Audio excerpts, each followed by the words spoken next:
Good evening, everyone, and welcome to the Lake Whatcom Cooperative Management Program Annual Joint Councils and Commissioners Meeting. Today is Wednesday, March 31st, 2021. I'm excited to see everybody. I know that last year was unconventional, and so it's good to see everybody back together this year, even though it is remote. I'm going to call to order the Bellingham City Council meeting and then turn this over as well to Barry Buchanan to call to order his legislative body. Thanks, Hannah. I'd like to call to order the Whatcom County Council meeting for tonight, March 31st, 2021. Thank you, Barry. And then I wanted to call on Commissioner, excuse me, Laura Abilene to call to order the Lake Whatcom Water and Sewer District. Certainly, thank you. So I would like to call to order the meeting of the Lake Whatcom Water and Sewer District Commissioners meeting starting Wednesday, March 31st, 6:30. Thank you. Thank you so much. And so I'm going to turn this over for a bit more housekeeping to our Deputy Clerk, Elizabeth Oakes, to do roll call for all three bodies. So I will turn it over to her. Thank you, Hannah. Lisa Anderson? Here. Dan Hamill? Here. Jean Knudsen? Here. Hannah Stone? Here. Pinky Vargas? Here. Holly Huffman? And Here. Michael.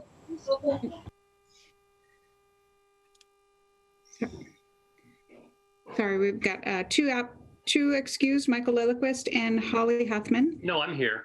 Sorry, I didn't hear it. Oh, thank you, Michael. Move on to the Whatcom County Council. Barry Buchanan, Here. Carol Frazee, Here. Rudd Brown, Tyler Bird, Todd Donovan, Here.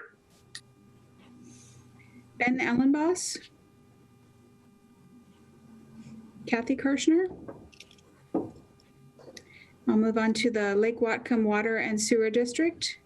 Laura Abilene, Here. John Carter, I received word that Commissioner Carter is running about 15 minutes late, so he'll hopefully be joining us shortly. thank you. Todd Citron, I am here. Bruce Ford, I'm here. Leslie McRoberts. Here. Thank you.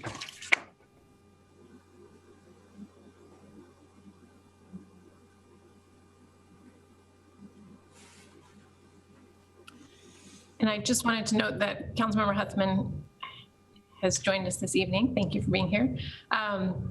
So before I turn this over for opening remarks, I just wanted to provide a brief summary for the public. So this is an annual joint legislative meeting of the Lake Whatcom Management Program and will include, as you've seen, the Bellingham City Council, the Whatcom County Council, and Lake Whatcom Water and Sewer District Board of Commissioners. At the meeting this evening, staff will review Lake Whatcom program activities completed in 2020 and underway in 2021 to reduce phosphorus and other threats to Lake Whatcom, and to educate residents about the unique issues affecting the lake.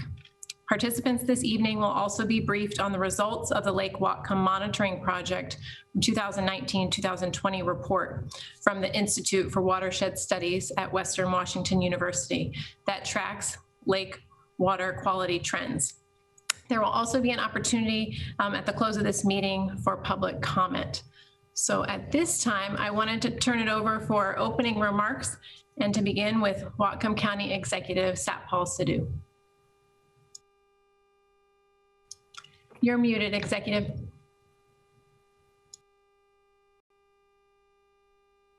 Do that in a day. Good evening, everyone.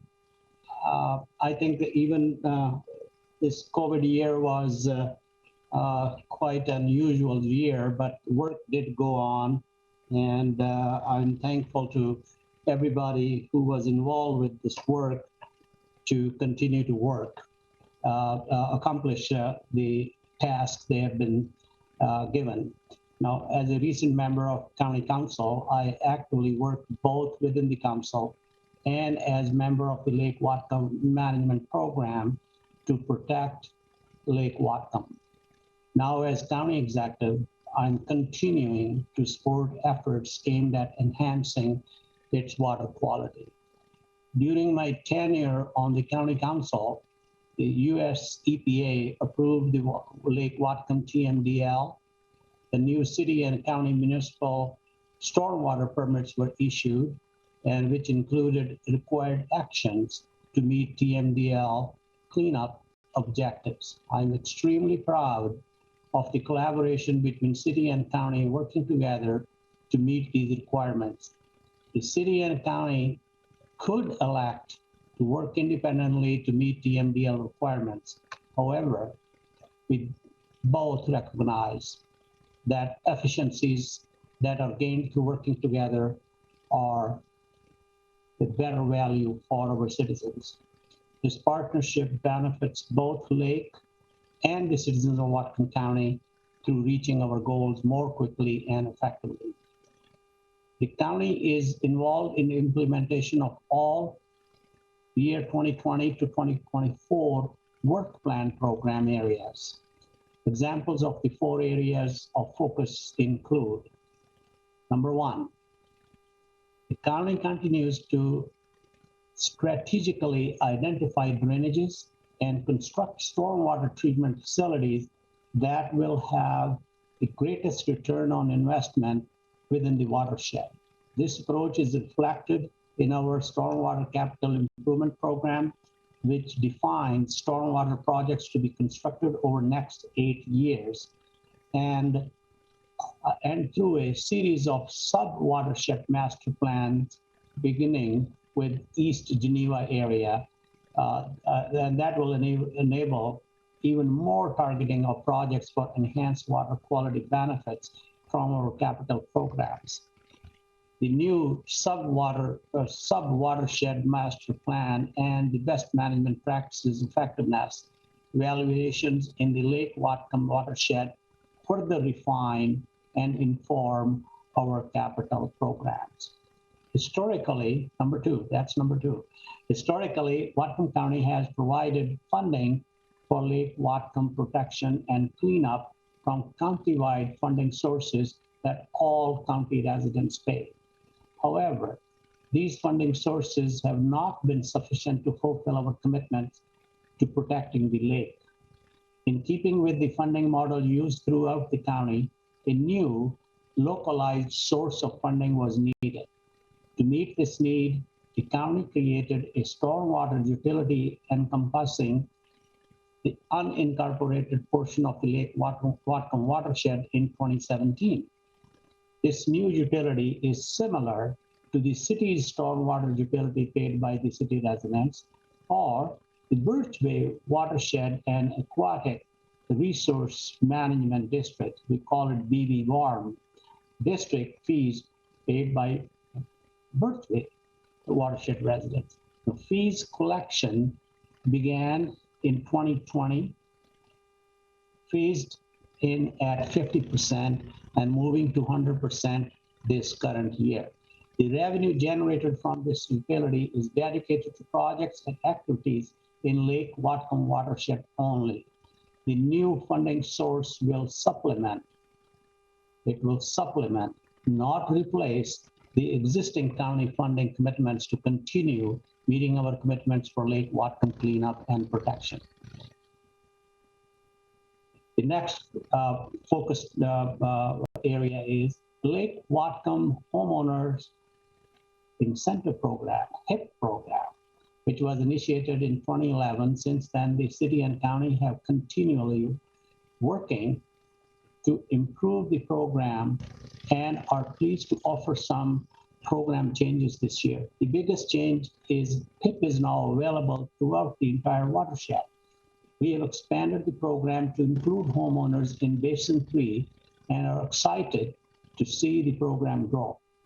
HIP provides a way for private landowners to voluntarily reduce water quality impacts from their property and provides a means for residents living in the watershed to develop a sense of ownership over lake stewardship. The next, as you will hear later in tonight's presentation, the city and county have acquired approximately 11,000 acres of land, including 7,800 acres of reconveyance land for forest ecosystem preservation and limited recreation over past few decades. The key to long-term preservation of these lands includes sustainable and climate resilient forest management. A particular concern to me is the threat of wildfire in the watershed. This threat continues to grow in face of our changing climate. A large event would have devastating impacts to the water quality, recreation opportunities, wildlife, and the forested ecosystem. It will impact the timber harvest and the general aesthetics, as well as well-being of the broader community.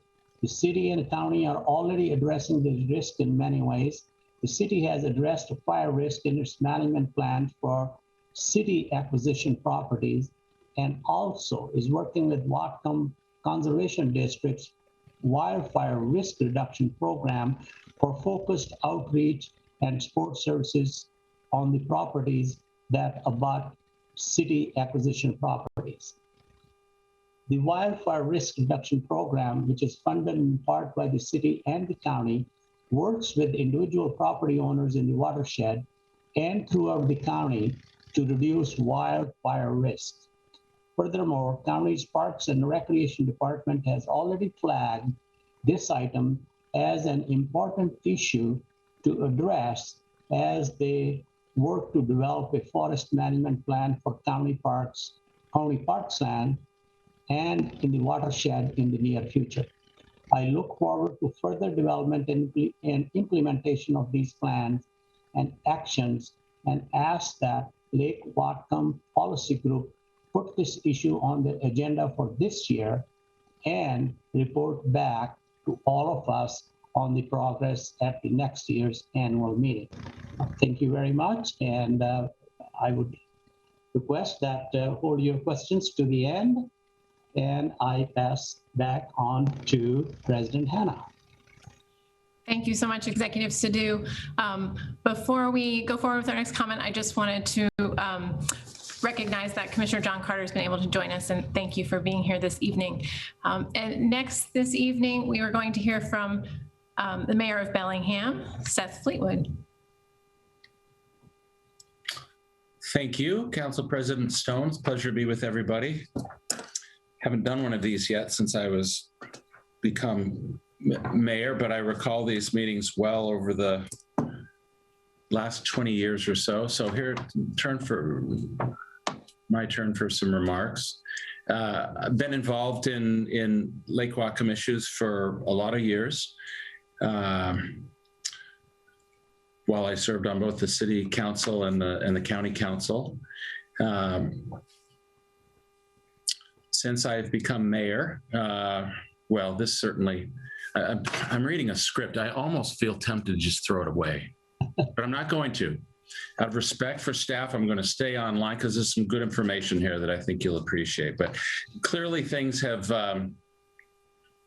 improved. There are some, our efforts have borne fruit over the years, but of course there's so much more to do.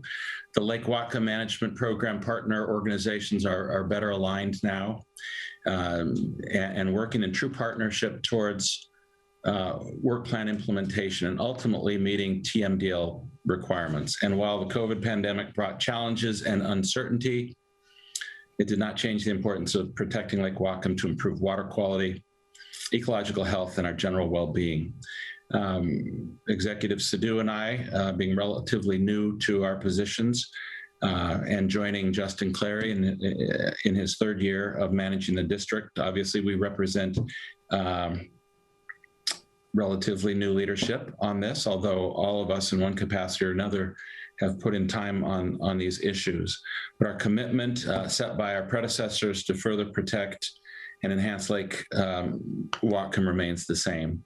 As we implement our new 5-year work plan, it is imperative that our organization stay the course in actively pursuing completion of the actions defined in the work plan, and that we do so in collaborative manner so that we may all realize a greater return on our collective investment. Looking forward, a few examples of how the city will aggressively implement the 2024 work plan include land preservation. I'm happy to have supported work on the creation of the city's Lake Whatcom property acquisition program while I was on council. To date, as Paul said, over 11,000 acres have been preserved in the 36,000 acre Lake Whatcom watershed. Of that, the city has protected 2,355 acres and invested over $35 million. This collaborative effort limits further development within the watershed and preserves land in perpetuity to protect Lake Whatcom.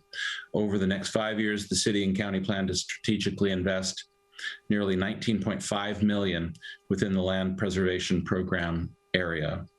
On stormwater, with the construction of 3 stormwater facilities in 2019, the city completed its network and now treats the stormwater runoff from all of the primary drainages within the city limits of the watershed. That's a big deal. Focus has now shifted to retrofitting existing facilities with more advanced treatment technologies and design. Because there are limited technologies available for phosphorus removal and the cost continues to increase, the city partnered with a private consultant, the Washington State Department of Ecology and Western Washington University, to develop a new advanced soil mix that removes a higher amount of phosphorus from stormwater runoff. The soil mix will lower the cost of stormwater treatment for phosphorus and is expected to be approved by Ecology sometime this year for use throughout the state.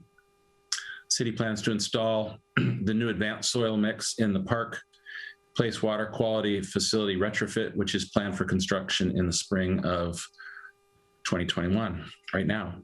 Aquatic invasive species program, the AIS program, began in 2012 as the threat of introduction of zebra and quagga mussels was heightened by their expansion into neighboring states. The program now includes several stations on Lake Whatcom and Lake Samish and provides regional support for other water bodies.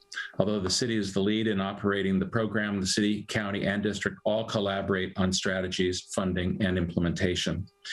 Through this partnership, the AIS program has grown from a pilot program to a well-established and accepted facet of our lake management strategy.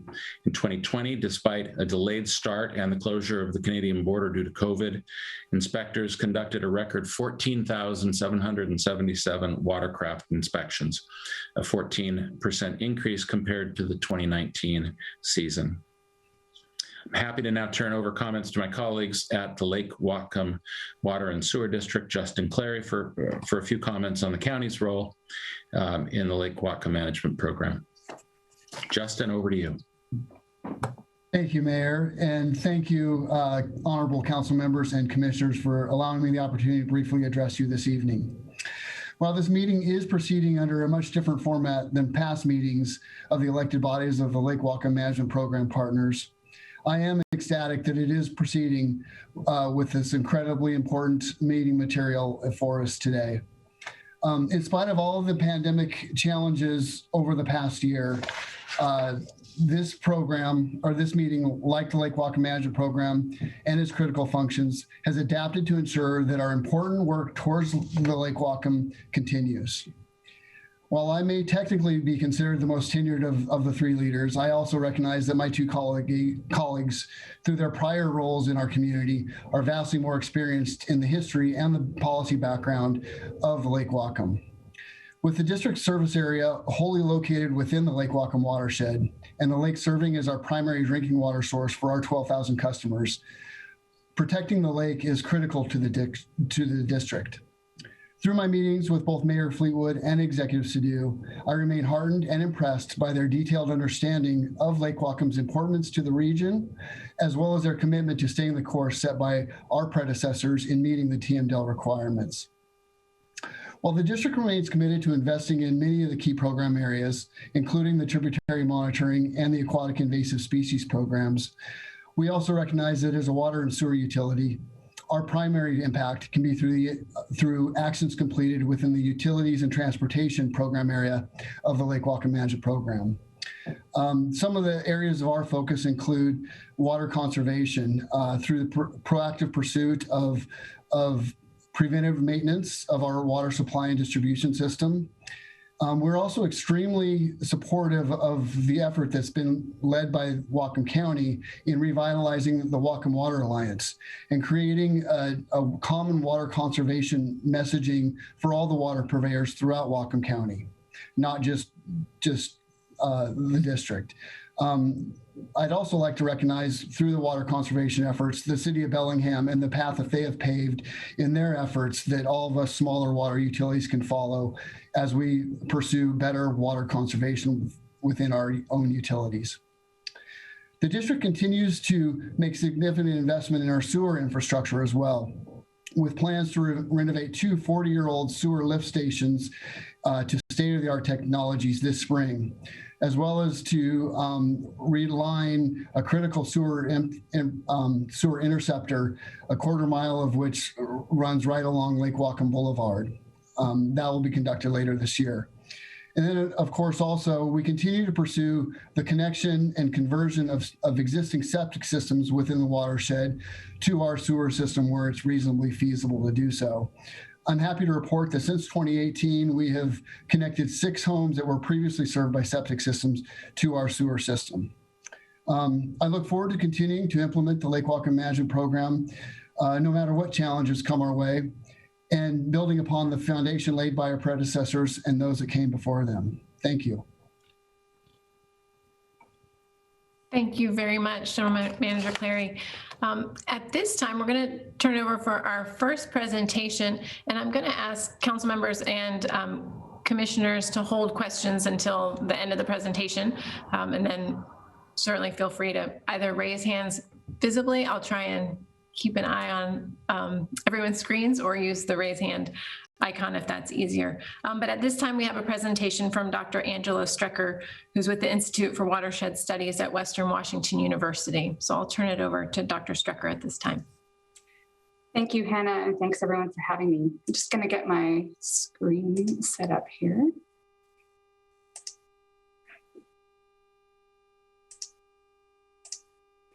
Okay, can everyone see that okay? Great, thank you. Great, I'm so excited to be here. This is my first time meeting most of you, and I'm really pleased to be able to present the results from the 2019-2020 annual report. Okay, so this might be a refresher for some, but for those who haven't seen before, I'm going to quickly start by talking about what we do. So what are the different components of our monitoring program? So the big part is lake sampling. And so this is part of a long-term effort since the late 1980s to sample on a monthly basis at 5 sites in Lake Whatcom. I have to say this is really impressive, knowing about there's just not that many long-term sampling efforts that are out there of this quality. And so we measure a variety of physical, chemical, and biological variables. So things like temperature, dissolved oxygen, conductivity, and pH. And we do this at typically from the surface of the water all the way down to the bottom in each of the basins. We also take samples at various depths for nutrients. And so these are kind of boring sciencey things, but total and dissolved phosphorus and nitrogen, ammonium, alkalinity, turbidity, and chlorophyll. And these are all pretty standard water quality measures. We've been sampling tributaries in the watershed since 2016. And so that's 11 creeks or streams or whatever we want to call them, as well as Whatcom Creek.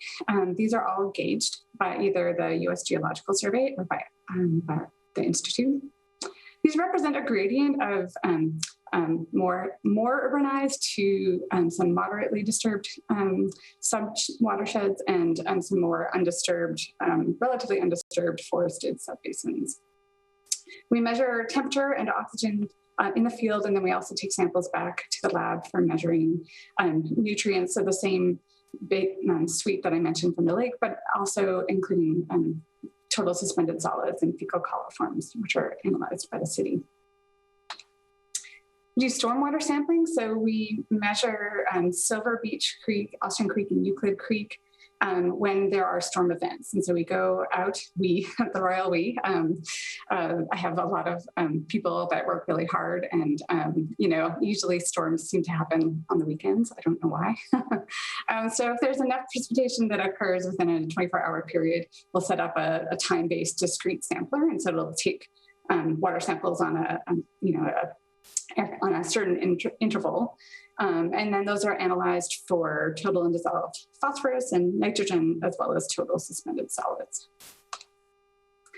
We measure the hydrology of both Austin and Smith Creek. So these are 15-minute recordings, so really high intensity recordings of stream height. And then we do regular discharge measurements and use rating curves to relate those two variables together. I wanted to quickly address the impacts of COVID-19, which certainly affected us as much as everyone else. We were unable to sample in April. Luckily, April is a pretty quiet month from a lake perspective, and so we were able to get out and do some partial sampling in May 2020. So we were able to do the depth profile, so that's where we measure things on a kind of meter by meter basis from top to bottom. And then we did some targeted nutrient sampling as well. So we felt that we could kind of keep the record going. We also did some just basic tributary sampling for a few variables. And then we were back to normal operations in June 2020. And so despite the fact that, it was crazy for everyone, we were able to kind of get back on track pretty quickly. Okay, so I'm going to summarize some of the results from this past year. I'm going to start by just kind of reminding everyone where we sample. We sample in the deepest spots of the different basins. And so in Basin 1, we sample kind of right by the Bloedel Donovan. In Basin 2, we sample in a deep kind of spot pretty far out. But also a reminder that these are really shallow and don't contain that much water compared to the Basin 3, which contains about 96% of all the water in the lake. And so in Basin 3, we sample at a deep spot in the north end. That's our Site 3, and then our Site 4, which is down here in the south end, separated by Sun Valley. And so all the major tributaries of the lake come into this Basin 3. And so that makes it a really kind of important, canary in the coal mine of what's happening in the lake.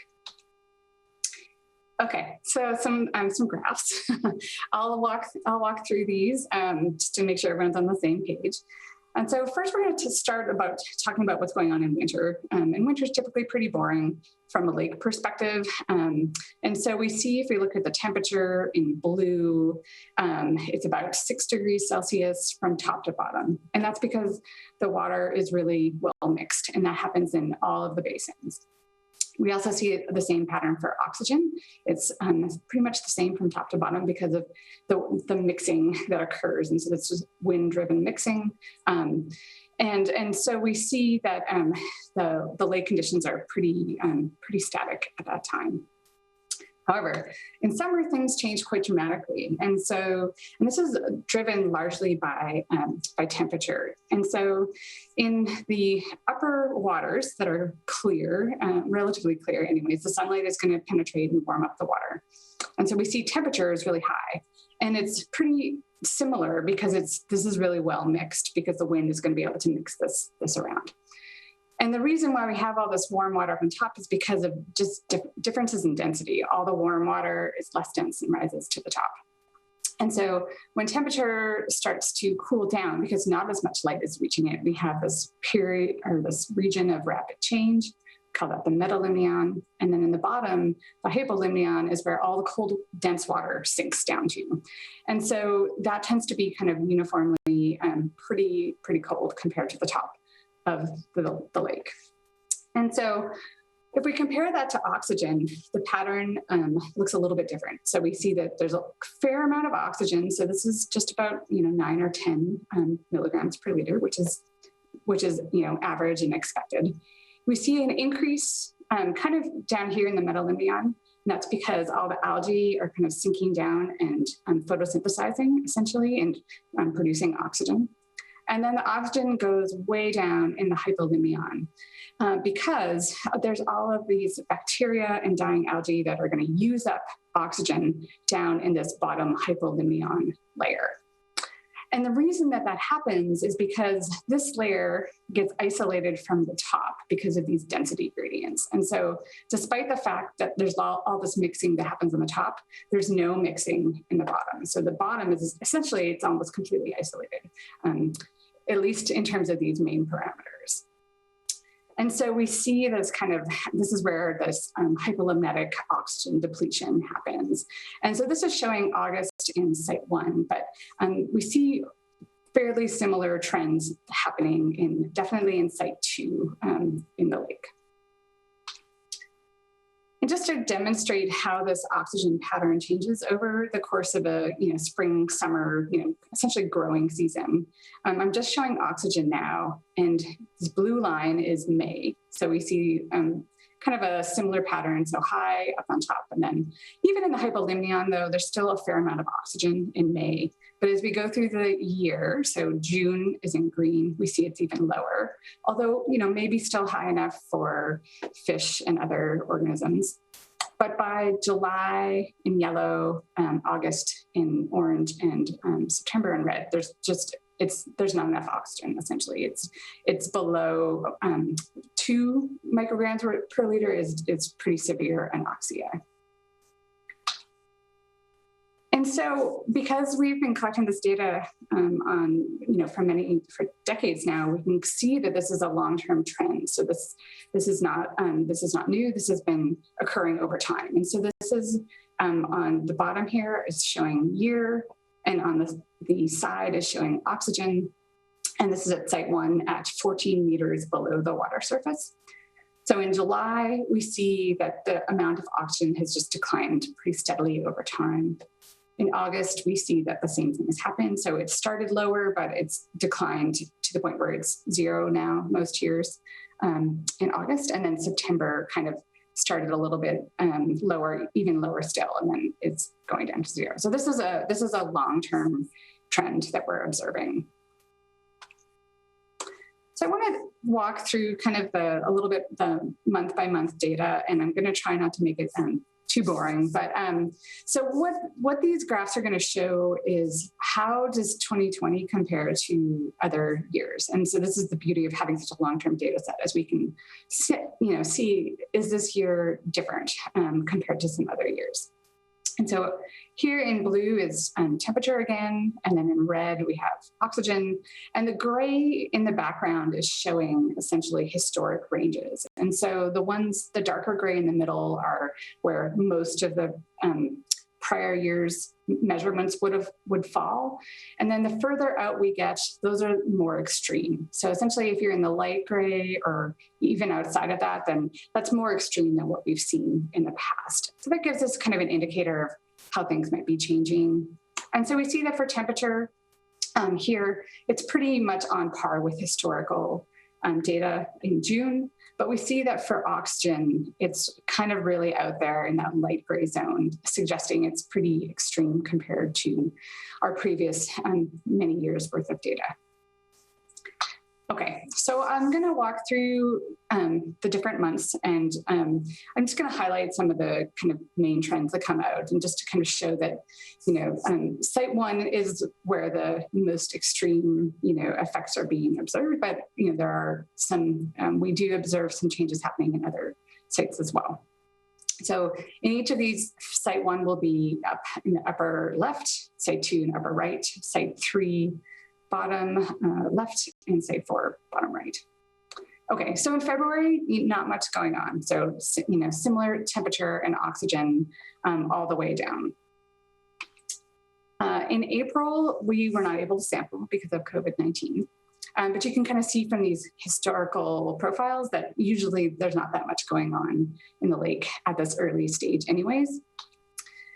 In May, we observed that for most of the sites, the temperatures appear to be kind of higher than average, although we sampled a little bit later than we normally do, so that could reflect that as well.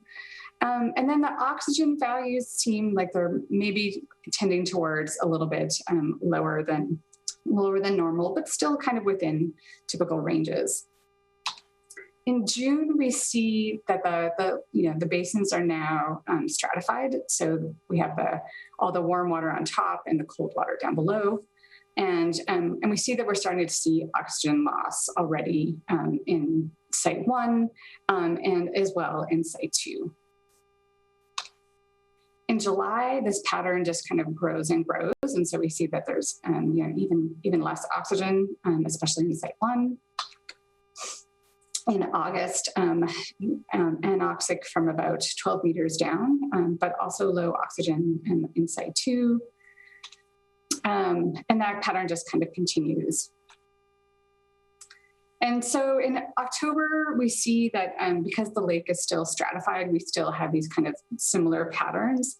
But by November, we see a phenomenon called turnover, essentially when the temperature of the water is just cold enough so that everything is able to mix with wind action. And so temperatures and oxygen are similar across the board for Site 1 and Site 2. Whereas Basin 3 is still stratified in November because it's such a big body of water that it takes a long time for the temperature to change. And then in November, we see that there's still some kind of weak stratification occurring in Basin 3. Okay, so just a reminder about some of the issues that are associated with dissolved oxygen and why it's such an important variable to measure. So it really represents the loss of aquatic habitat for organisms. So fish and other critters need at least 4 to 6 milligrams per liter of oxygen. The other problem that's associated with oxygen is that when there isn't enough oxygen, other components can be released into the water. And so those are things like dissolved metals, methylated mercury, hydrogen sulfide. This produces the kind of rotten egg smell. And then very concerning for us is phosphorus. So we call it kind of the gift that keeps on giving, because even though the phosphorus is going to settle down into the lake bottom, when the oxygen is low enough, it's going to come back out. So it's going to essentially arise and come back into the water column, and then it can be used again and again and fuel algal growth. And it's kind of a positive feedback loop that keeps going and going. So we have our internal sources of phosphorus that are coming from the sediment. And then we have the external sources, that's the phosphorus that comes in through surface runoff. And all of those together, typically are going to more algal growth. Okay, so to compare over the long-term span of this research program, we have phosphorus data going back to the mid-90s. And the red dashed line here is showing what our detection limits are. And so what we see is that there was in early years, there was definitely kind of an increasing trend that was happening. And that seems to have leveled off to the point where we no longer see significant increases in using statistical methods. And so that is, I think that's a relatively positive sign. Unfortunately, phosphorus only tells us part of the story, and phosphorus is also notoriously tricky to measure accurately because it's shifting back and forth between being available and being not available to algae. So the algae are going to respond to nutrient availability, definitely for phosphorus, but also they need other nutrients as well. So the availability of nitrogen can also be important and can potentially shift algal communities to a more unhealthy state. And so if we look at chlorophyll trends in our 4 sites, we do see that overall there are increases happening in all of these sites. And these are all, statistically important and significant, although it does appear that there's some kind of leveling off or at least plateau that's happening to a certain extent. But again, there's a lot of year-to-year variability that makes it a little bit tough to tell. One thing I do want to point out is that, so if we look in the early years for Basin 3, the values were relatively low. And, we've kind of reached a point now where the chlorophyll as our measure of algae is about as high in Basin 3 as it actually is in Basin 1 and Basin 2. And so that is something, that we'll definitely want to keep an eye on in the future. The other trend that I think is worth pointing out is that when we look at our measure of essentially the nitrogen that's available for algae to use, we call it dissolved inorganic nitrogen. We see these very kind of dramatic declines that are happening in all sites.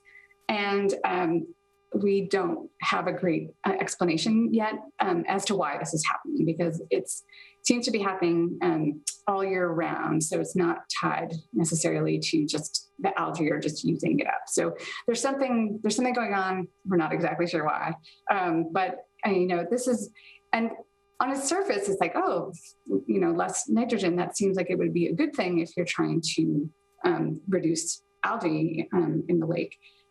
However, algae have been around for a very long time, especially cyanobacteria.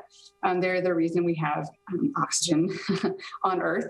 So they figured out some strategies, and one of them is that right now we have these kind of benign forms of algae and cyanobacteria that don't do too much, but there's some species like this one that can take nitrogen gas from the atmosphere and use it and convert it. We call it fixing nitrogen. And so even when nitrogen is really low, like it is right now, they can essentially create their own. And the problem with this is that these are species that often tend to produce toxins. So they're associated with harmful algal blooms in freshwater lakes, and potentially they don't always produce toxins, but they can produce toxins. And so we are, keeping an eye on the species that we see in the lake when we do our monthly monitoring to be able to see if we're detecting changes. And that's something that we want to stay on top of. Okay, so I'm going to quickly, I'm going to run out of time here real quick, but so just to talk about the tributaries really quickly, all the red dots are showing where we sample, as well as the stars. And the stars are the more kind of urban tributaries. And we see that these are the ones that tend to not either fall within historical ranges, as indicated with the no, or other established water quality criteria. And so while the good news is that most of the other ones actually they are essentially kind of passing on most of these criteria, that these 4 urban ones are not. Okay, so just to kind of wrap up, we know that oxygen levels are still low at Site 1, but if the amount of algae in the lake can be reduced, we suspect that that should improve and kind of break that cycle. Storm runoff is bringing, we know it's bringing sediment and phosphorus into the lake, and the TMDL will help reduce that external source of phosphorus, which should ultimately help reduce the amount of algae in the lake. But we do see that chlorophyll concentrations and the counts, which I didn't show here, they're still quite high throughout the lake. And so, the improvement might be slow. And, I think, we kind of stay on the right path, that by reducing phosphorus, that we will hopefully slowly see changes in the algal community as well. So I'm just going to wrap up in pointing people to some websites for reports and other information, and thank a whole lot of people for their work, their very hard work on this project. Thank you. Thank you very much, Dr. Strecker. So at this time, in light of the time and wanting to make sure that we have sufficient time for presentations, I did want to open it up, though, if there are any clarifying questions from council members or commissioners for Dr. Strecker before we move forward.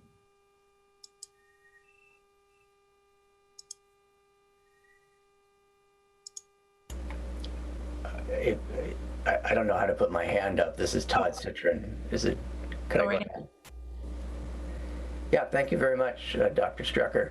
On the nitrogen, I'm just curious if you were to look at those levels of nitrogen without having any of the history of tracking nitrogen in this lake, would that be an unusual amount, or would it, if you look at other lakes, is it all over the map, or would you be struck as being abnormal to see it this low? That's my first question. And then the other is on the nitrogen.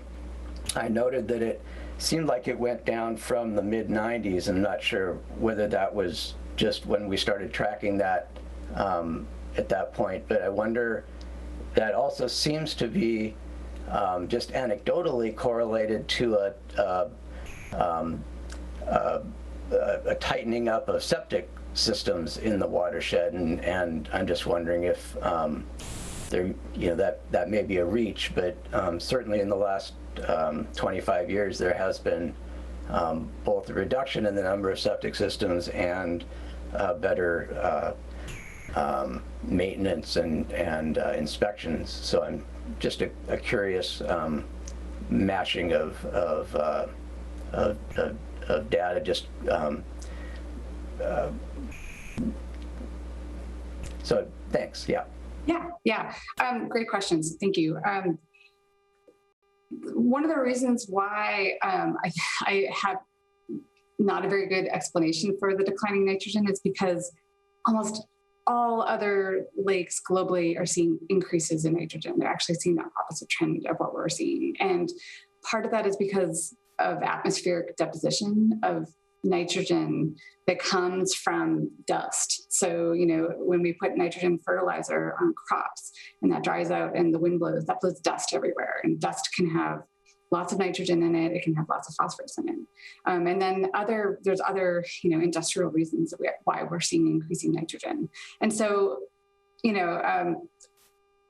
so why are we not seeing that here? I don't know. And nitrogen is a really complicated compound because it can be modified by, like I mentioned with the cyanobacteria. So it can be modified by organisms, including things that live on land. So terrestrial plants can modify and add nitrogen into systems. So it could be related to septic, although I would suspect that then we would also see corresponding declines, potentially in other variables as well that would be associated with septic. So potentially, and it is a long-term decline. It's not like this just happened, overnight. It's been going on for a while, and so that's something that hoping to get some bandwidth to kind of delve into that question a little bit more comprehensively rather than just looking at it and waving my hands in the air. Councilmember Brown. Yeah, thank you, Dr. Strickler. You mentioned a type of algae that releases a toxin. So my question is, how much of the three parts, how much of that is a concern now? What other jurisdictions are you aware of that's become a concern, and what is the solution for treating the water? Okay, tried to write these all down. It's not much of a concern right now because we don't see the species that can produce toxins, and we have a relatively good idea of which species produce which toxins. And so that in combination, I believe there has been some testing done by the city that didn't find any detections. And so right now, I think it doesn't seem like it's concerning at this moment, but that can change. An example of another jurisdiction would be Salem, Oregon, actually, that gets its drinking water from the Detroit Reservoir. I hope I'm getting that right. I think I'm getting that right. Not Dexter. It's it's Detroit. And so they had cyanobacterial toxic blooms, and they actually had to stop using their drinking water source from that reservoir because of the blooms. That was, I think, 2 years ago, and they had to stop for quite a while. In terms of solutions, that's kind of the big question, right? Is that it's not, and that's way kind of beyond the bounds of my experience. And certainly, there have been some ideas proposed, but one of the primary first places to go is nutrient reduction. So just, across the board nutrient reduction. It's a lot of the things that are already happening in the watershed. So the other kind of complicated piece of this is climate change. And certainly there's evidence that climate change is going to make these toxic algal blooms more frequent and more severe. And so that is, the kind of the big unknown right now in terms of what impacts that's going to have.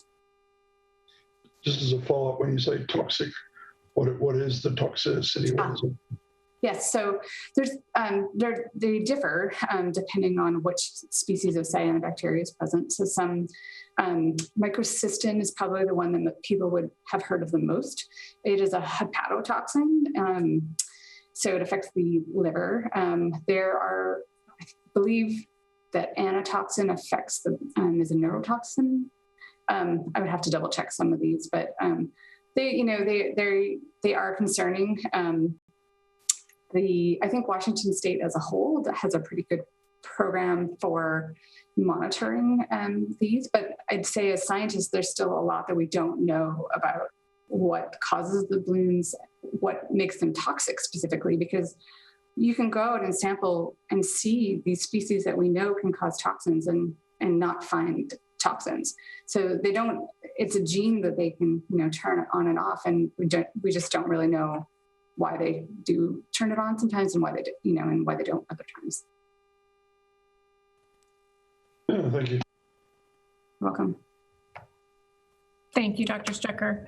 Thank you. So we're going to move forward with our next presentation this evening, which is on the Lake Whatcom Management Program Annual Report. And for that, I'm going to turn it over to Renee LaCroix, who's our Assistant Public Works Director and the Head of Natural Resources for the City of Bellingham. Thank you. Good evening. I'm Renee LaCroix, and I am going to be talking through the Lake Whatcom Management Program Annual Review. If you could go to the next slide. Sorry, just for those of you that are listening, I don't have control over the slides, so I'm going to say next slide after each one. And if we could go to the next slide, that would be great. So I'm co-presenting tonight with Gary Stoika, who's the Natural Resources Program Manager for Whatcom County Public Works, and we're going to be tag teaming for this presentation. And tonight we're focusing on the highlights of 2020, and we're providing a preview of the proposed work for 2021. And I always like to remind people when we do these meetings that although it's Gary and I usually presenting, that we are presenting the work of about 30 different staff from the 3 jurisdictions that participate in the Lake Whatcom Management Program. And those are staff that work to improve Lake Whatcom day in and day out. So I want to just acknowledge the hard work that goes into this, and Gary and I just stand up here and get all the glory. So if we could go to the next slide. Oh, sorry. Yeah, that's good. So the Lake Whatcom Management Program began in 1992 with a joint resolution between the City of Bellingham and Whatcom County and Lake Whatcom Water Sewer District. The resolution contained over 21 goals, and some of the general goals included ensure a clean, safe drinking water supply, protect, preserve, and enhance water quality, and prioritize protection over treatment, and ensure opportunities for public comment and participation, which is what we're doing tonight. The Lake Whatcom Management Program has 10 program areas, and then the same 10 program areas that you saw last time we had this meeting, and those include land preservation, stormwater, land use, monitoring and data, hazardous materials, recreation, aquatic invasive species, utilities and transportation, education and engagement, and administration. We're going to go through these program areas one at a time. And this year that we're reporting on, which is 2020, falls within the 2020 to 2024 work plan, which each of the jurisdictions adopted individually last year because we canceled the Lake Whatcom Joint Councils meeting because of COVID, happened right all at the same time. So both the work plan that I'm going to be reporting on, the work plan and the progress report that I'm reporting on are all available on our Lake Whatcom Management Program website. Could you go to slide 6? Thank you. And with COVID affected all the Lake Whatcom Management Program areas, especially with those program areas that had a lot of public interaction. We did have to cancel some meetings and move them online. We had a lot of outreach events that were canceled and replaced with virtual meetings or self-guided tours. And as Dr. Strucker said, we missed some monitoring events. The AIS program in particular had to stop what they were doing, revamp their entire operating procedures, and then open up again in time for the season, the AIS season of 2020 to start. It was a very heavy lift. And if you remember back in March of 2020, it was a very uncertain time because nobody knew what was quite safe and what wasn't. But they did a fabulous job getting the program up and running in a short period of time. Next slide, please.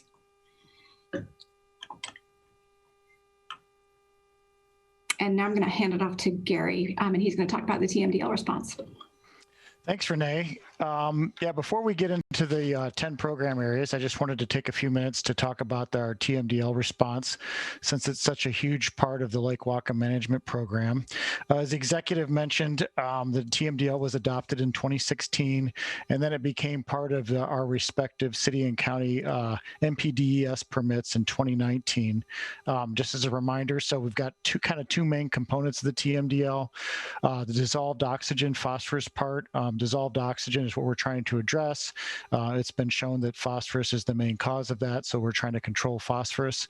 But there's also a component of fecal coliform bacteria in the tributaries that we're also working on. The framework, well, we've got 50-year time frame to clean up to address the phosphorus issue, and so that's 2016 to 2066.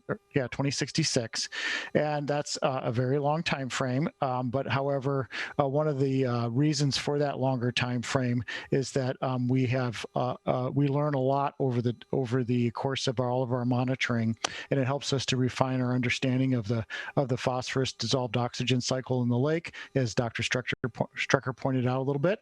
And then also it allows us some of the technology for treatment to evolve so that we can meet our targets. Our framework, it requires a new work plan, new actions every 5 years. As Renee mentioned, we just did the last work plan last year for 2020 to 2024.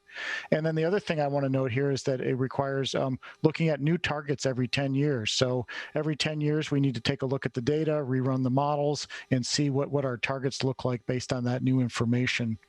The kind of two ways we measure this are the two categories of milestones. The one is the phosphorus reduction. I like to call that the quantitative part of it. That's the part we count in terms of pounds of phosphorus, and it's the thing that most people focus on. But there's also other things, programmatic activities that I'll touch on here, which are non-quantitative or qualitative. These are things we do that we can't really put a phosphorus number on, but they're important nonetheless for addressing the water quality issues. Next slide, please. So what we're looking at here is the same graph that you guys have seen for the past many years. So the red line up there is our current target of removing 3,150 pounds of phosphorus by 2066. And the green line is just showing the trend, the average trend we need to keep from 2016 to 2066 to meet that target. The black dots are the progress we made in previous years on reducing phosphorus. And then the red dot is what just happened in 2020. So you can see we are currently meeting our target. We're on target to meet our goal by 2066. So that's a good thing. The one thing I want to point out in this graph, though, is that, as I mentioned before, every 10 years we re-look at our goals. So we're in the midst of that process right now. The original TMDL, that 3,150 pounds, is really based on that target's based on a really limited data set. It's actually based on just 1 year of data, 2003, which is what Ecology had when they set this up. So since then, we've collected 18 more years of data. So we've got a lot more data that we can plug into these models and see what that target looks like. And so we might, over the next couple of years, as we do that, you might see a different target shown on a graph as we adjust that. Or there's even the possibility that we might even look at a different metric rather than pounds of phosphorus per year. Another one that Ecology uses is effective developed acres, the amount of acres that we're treating. Next slide, please. Just to touch on a few of these programmatic activities, as you can see there, we inspect and maintain our stormwater facilities. Just building them only gets you so far. You have to actually maintain them along the way. And one of the other things we do is we evaluate the effectiveness of those facilities. That's how we get those dots on that graph there is, are we getting the amount of phosphorus reduction that we thought we were, that they were designed to get? So we adjust those numbers as we relook at those facilities. And then the second one addresses the part about the 10-year look back. We're right now in the middle of updating and recalibrating our models. There's two steps to that.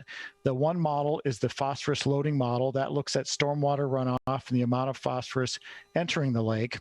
The city of Bellingham took the lead on that, and that was completed a year or so ago. So we know what the new data looks like with all that new 18 years of data, what that looks like for the phosphorus loading. But the part we don't know yet is what happens to that phosphorus once it enters the lake. And we have a second model that's a lake circulation model that takes that phosphorus, runs it through the lake and says, okay, what kind of impact does that have on dissolved oxygen and phosphorus loading in the lake? So the county just started that modeling effort earlier this year, and we plan to finish that in the next couple years. And that will help inform our new targets. Outreach activities are things that are required by our TMDL permit.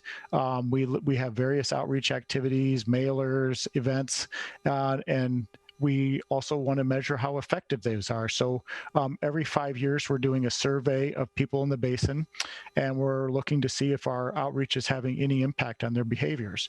And if they are, great, we continue that kind of outreach. And if they're not, we need to adjust it. Also, we need to update our capital plans periodically, looking at both new projects and, as the mayor mentioned, is particularly for the city right now, we look at retrofitting projects with new technologies that get more phosphorus removal. And also, of course, we respond to spills. And with that, I'll go ahead and turn it back over to Renee for the next couple sections. Now we're going to talk about land preservation. The map on the right is the Lake Whatcom watershed, and the land in purple is everything that has been protected to date, and that includes a total of 11,178 acres, and that's broken down by the property acquisition program of the city, which is 2,355 acres protected to date, and the reconveyance lands in the county, it's 7,800 acres. It also includes the Galbraith Mountain easement that is located within the Lake Whatcom watershed. So the easement is shown on the map in that orange outline at on the left side, and the easement area is much bigger than that, but the portion that's in the Lake Whatcom watershed is 1,023 acres. Next slide, please.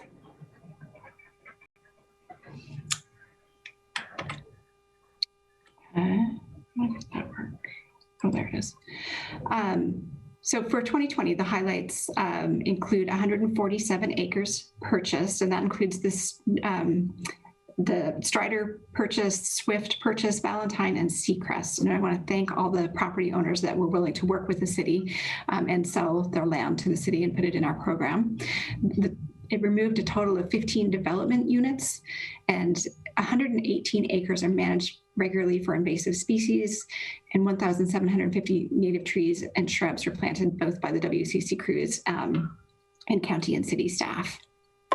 And then we are already working on new purchases in 2021 that we expect to close in April and May. So we'll look forward to reporting that out in next year's meeting. Next slide, please.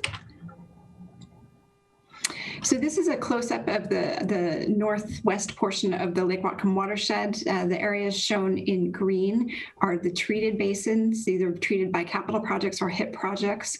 The black dots represent HIP projects that have been completed. So for capital projects, in the county, there's been 1,150 acres treated, and the city has 440 acres treated, and the HIP projects cumulatively total 28 acres of treated area. And then through our regulations, we're also able to treat an additional 7 acres. Next slide, please. So for stormwater, some of the 2020 highlights include that the HIP staff were able to assist homeowners in improving more than 60,000 square feet of residential land through native landscaping and stormwater management projects. And this is despite having to cancel all our in-person workshops and on-site consultations due to COVID. The city and county conducted field research to characterize the effectiveness of stormwater treatment systems that have been built over the last decades. And the research showed that systems are working as expected, with some variation depending on the age and the design of the system.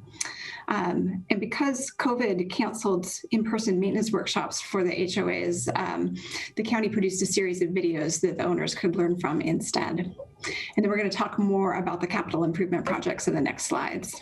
Next slide, please. The first project we're going to talk about is the North Shore Drive Edgewater Lane project, and this was done by the county in 2020.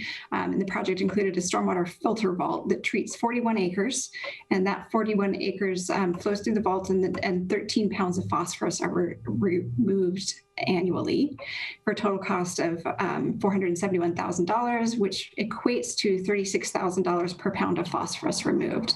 And so that's under what we typically aim for, which is 50,000 per pound of phosphorus removed.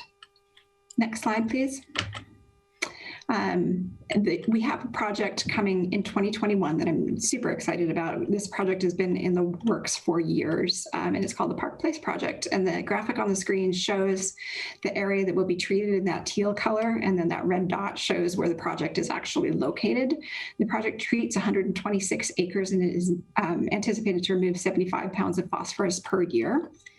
The estimated construction cost is $1.7 million. And that equates to 27,000 pounds of phosphorus removed per year. And I'm excited about this because it used Bellingham developed post media that we'll talk about in the next slide. So this is the post media, and this is Mayor Fleetwood mentioned this in his opening remarks. There's limited technologies available for phosphorus removal, and the cost of those technologies tends to continue to increase because they're all proprietary, developed by private companies. And so to help spur new technology and development, the city partnered with the private consultant and the State Department of Ecology and Western Washington University to develop a new media, or media is a fancy word for soil type, soil mix that removes higher amounts of phosphorus from stormwater runoff. And so the media was first tested, it was developed by the consultant, and it was first tested up at Western in these test tubes. So each of these columns has the soil mix in it, and then we dose it with different known concentrations of stormwater pollutants, and then measure how much was actually removed. And once we got good results from that, we took it to the next step, which was to place it in situ in basically test it out in the field out at the Pullman Street Vault. So this is crews installing that retrofit at the Pullman Street Vault. And we monitored that for a season, and the results came back as well. And so now we're at the point where we are applying to Ecology to approve the media through their TAPE program. And then once we anticipate that getting approved, we'll be able to install it in the Park Place project, which is going to go to construction in summer of 2021, as soon as the Lake Whatcom watershed opens. The soil mix, the new soil mix, the post media as it's known, has a 60% removal efficiency for phosphorus and a 60 inch per hour flow rate. And those numbers are significantly higher than any other technology available. And the media, or the soil mix, is anticipated to be about 33% less expensive than other technologies. And we can use it throughout the watershed. And because it's non-proprietary, other jurisdictions can use it as well. Next slide, please. This is another project, or sorry, yes, another project that's coming in 2021. It's the Silver Beach Creek Phase 1 project that Whatcom County will be doing. And it adds treatment to the Wood Lake Meadows Estate stormwater system, which is 22 acres will be treated. It's a modular wetland system. And this graphic shows roughly where that project is going to be. And this was a public meeting notice that went out during COVID. And so it was a virtual meeting that was held. So now we're going to move on to land use. And our land use program focuses on 3 different areas. In this graphic that you see on your right, it's the Lake Whatcom watershed again, and it shows the different types of land use, whether it's residential or vacant or protected or reconveyance properties. And the 3 areas that the land use program focuses on are the city and county development regulations, which are designed to mitigate impacts on water quality from development activities, and that includes new and redevelopment activities. And then we also, city and county staff also review forest practice applications, and those applications are actually regulated by the state, but the city and county staff review and try to influence them positively for the benefit of the lake. And then Sudden Valley is a homeowners association, essentially down towards the middle of the lake, and they have additional restrictive covenants and stormwater management plans for their development area. Next slide, please. So 2020 highlights and a 2021 preview. The land use regulations that we use continue to result in less phosphorus entering the lake from new and redevelopment. In a portion of the city watershed, no new development occurred, or sorry, in the city portion of the watershed, no new development occurred, which is not typical. Typically, we see about up to 3 or 4 homes per year. In the county portion of the watershed, we saw 68 single-family residence permits issued. And in 2021, both the city and the county will complete their shoreline management program updates, which affects the properties within a 200-foot boundary of the lake. And both jurisdictions will continue to implement land use regulations. The county council in particular has docketed amendments to the Lake Whatcom Watershed Overlay District that should further improve the TMDL compliance by reducing phosphorus loads. And I'm going to hand it back to Gary, and he's going to talk about monitoring and data. Okay, thanks, Renee. Yeah, next program area is monitoring and data. Of course, very important. It's the basis for making all of our decisions.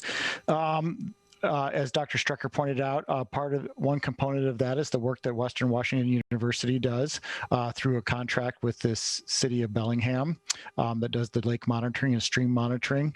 The county also has a contract with a private consultant to do additional tributary monitoring, and the Lake Whatcom Water and Sewer District contributes funding to these monitoring efforts.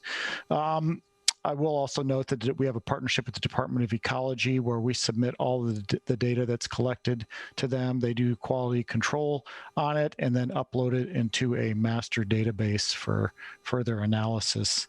Thank you.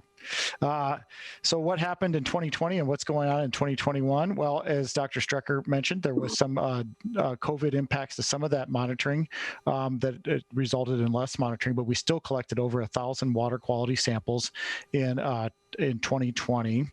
And the other thing I wanted to note is kind of aside from our normal tributary monitoring and lake monitoring, the Lake Whatcom Water and Sewer District spearheaded an effort a couple of years ago to look at potential impacts from on-site sewage system, also known as septic systems, particularly along the North Shore Drive, and look to see if they were impacting water quality. There was an initial investigation that was done a couple of years ago, and then a follow-up investigation that the county and district partnered on, started in 2019, finished in 2020. The final report was issued about mid last year, and it showed that the septic systems did not appear to be having a significant impact to lake water quality. In 2020, we wrapped up our current tributary monitoring plan, and in 2021, we're moving on to develop a new tributary monitoring plan that'll guide our monitoring for the next couple of years. Next slide, please. Moving on to the next program area, hazardous materials.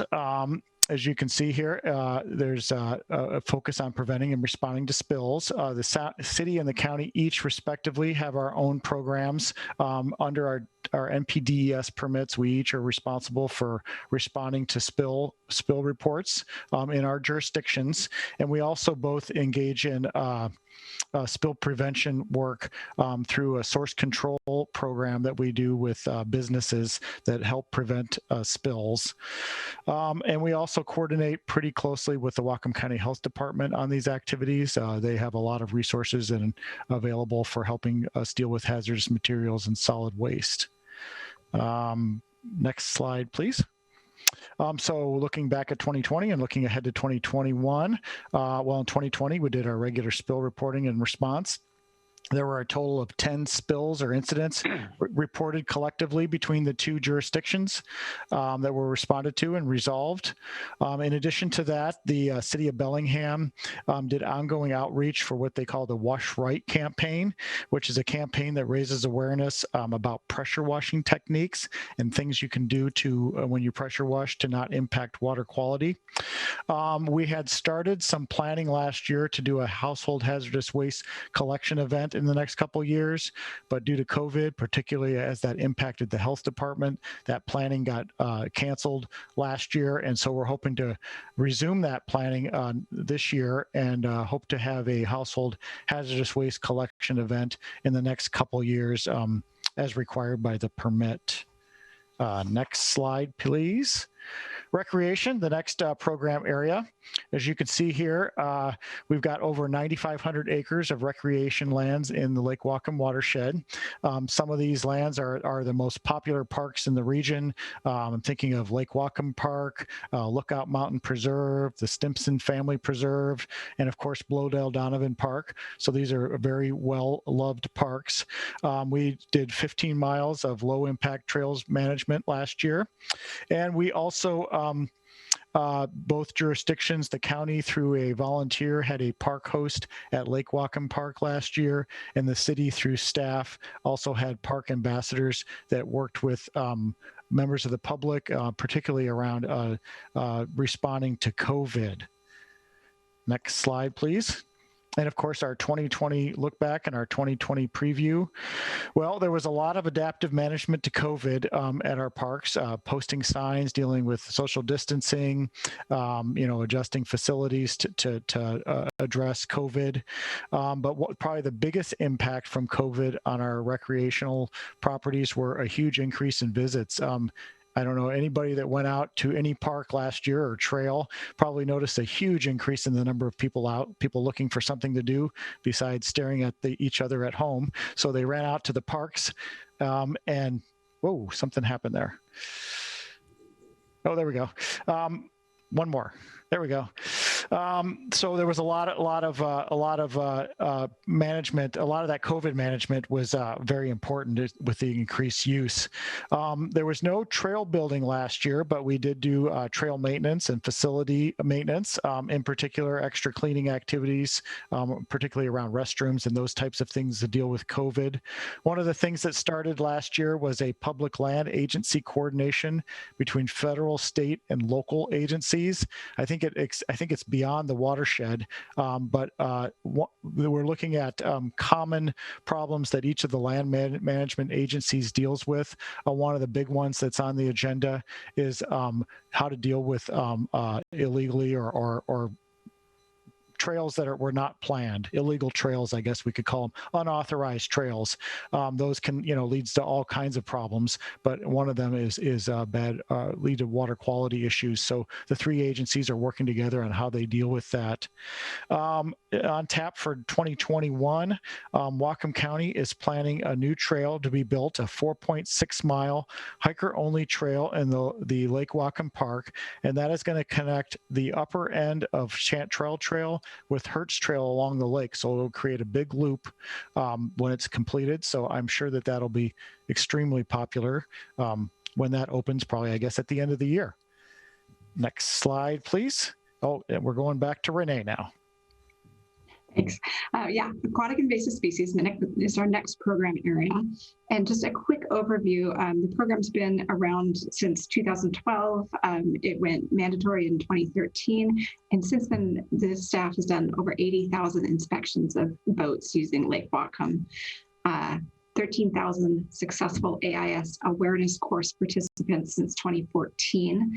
And the staff are on the job from sunrise to sunset, April through September, every single year. And that includes stations at Bloedel Park, Sudden Valley Marina, South Bay, the Department of Fish and Wildlife launch, and Lake Sammamish. And then we also do on-site inspections at people's homes to facilitate people participating in the program. Next slide, please.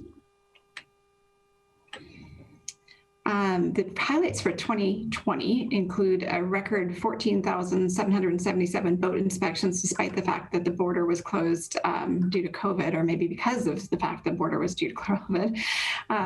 The boats that we inspect come from all over the place, and there were 293 water bodies represented from, how do I say this? The boats that we inspected at our lake came from over 293 different water bodies. 14 of those had mussels. We did 6 full decontaminations, and we found 0 new invasive species introductions into Lake Whatcom. So the program is working, which is fabulous news. And as I mentioned earlier, they had to adapt really quickly to the changing COVID-19 safety protocols. Next slide, please.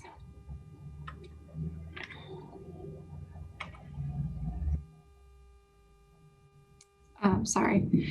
With the 2020 preview, we're going to start doing, and we have already begun doing, year-round inspections. So boating isn't really in season until April, but we like to provide those that want to use the lake in the off season. We're going to start providing them a number to call so they can come to our place at operations and have their boat inspected, or we can meet them up at the launch. This year, the stations are going to open on April 24th. At both Bloedel and Lake Sammamish, and we're still using the same COVID-19 safety protocols for the benefit of our staff and for the public. Next slide, please.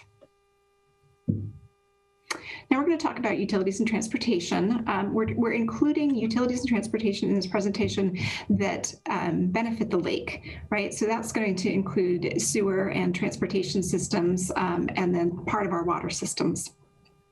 As you know, the lake is a drinking water source for half of Whatcom County residents, and there's nearly 500 acres of developed impervious surface within the watershed, mostly rains, which drain into the lake. And there are 775 on-site septic systems in the watershed. Next slide, please. So the utility activities that protect the lake include operating and maintaining our sewer pipes and pump stations. We do street sweeping. And then we also have a water use efficiency program that was mentioned earlier. And in 2020, that program helped conserve 3,345,000 gallons of water, and that happens annually.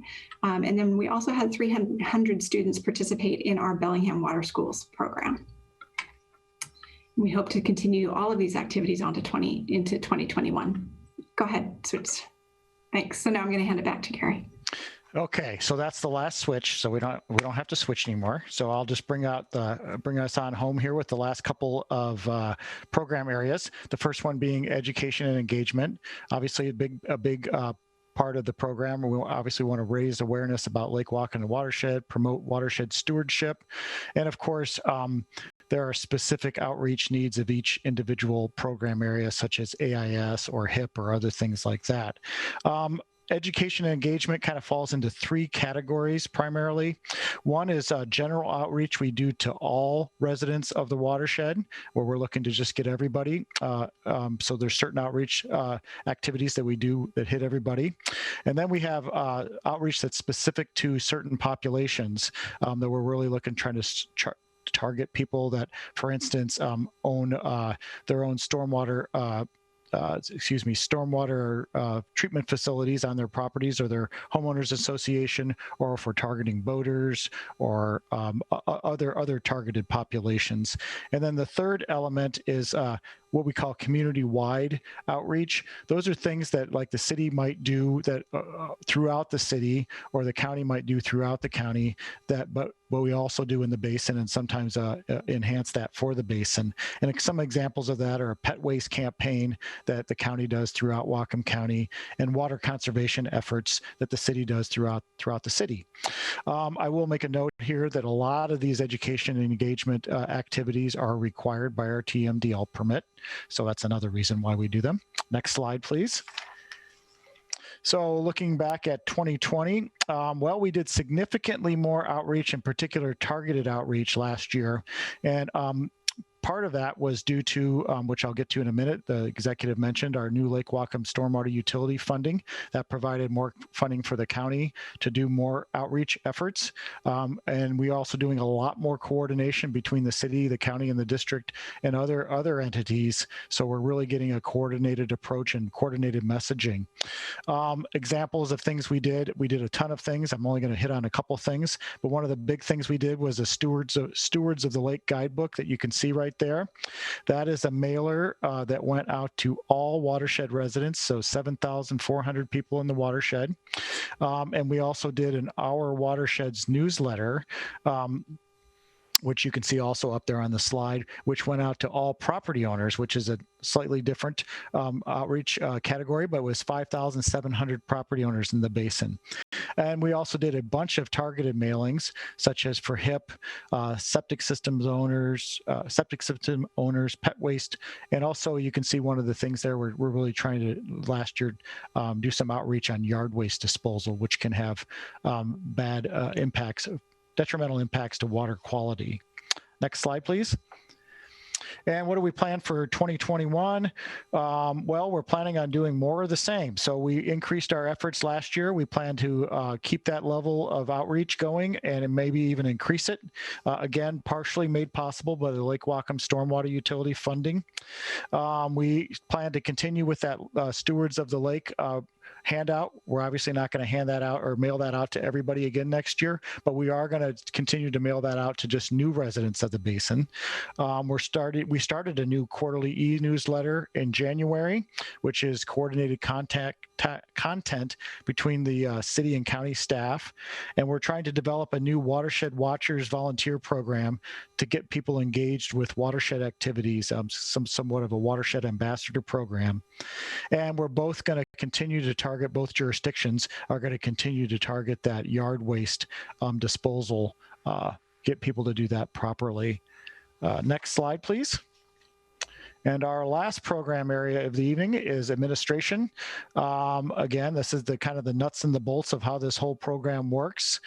We coordinate efforts and budgeting amongst the 3 jurisdictions. We do the annual reports. We do the facilitate getting the work plans completed. We also coordinate a lot of meetings like this meeting. And we ensure that our programs meet regulatory requirements. Next slide, please. So the big highlights from 2020 in administration, well, both jurisdictions submitted their first annual TMDL progress report. It was the first time that was required in 2020 to show ecology and others how we're doing on our TMDL progress. That happened in 2020.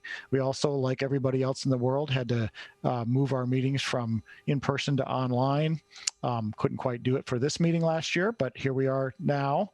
And as the executive mentioned in his opening comments, we began collection of the Lake Whatcom stormwater utility fees, and I'm going to talk a little bit about the stormwater utility in a minute. Another big thing was that the city council adopted the surface and stormwater comprehensive plan, which is a plan includes things that such as the city's stormwater management programs, NPDES compliance, new and capital improvements and retrofits, and just generally staffing and budgeting needs for the stormwater utility for the city. Next slide, please. So again, I wanted to just finish up here by talking a little bit about the Lake Whatcom stormwater utility. As the executive mentioned, the county has been funding all of their Lake Whatcom program elements prior to 2020 using countywide funding sources. And we have done that typically where we provide a base level of service throughout the county. But when an area needs a higher level of service, such as Lake Whatcom does, we look to local funding sources to do that. And in 2017, the county council created the Lake Whatcom stormwater utility.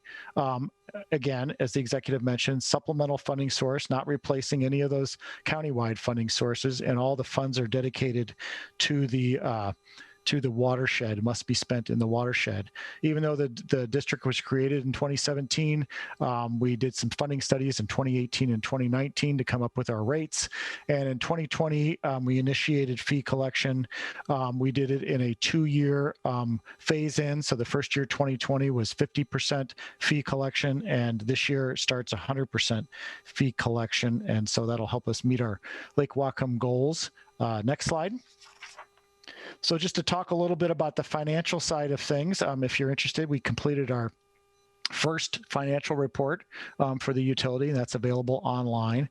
But by the numbers here, you can see that last year we collected half, so $430,000 was collected. We only had $130,000 in expenses last year, and the reason for that discrepancy is several reasons. One of which is there's a lot of costs in getting the utility up and running. We had a few delays caused by COVID, and we also wanted to build up our cash reserves, so we had operating cash.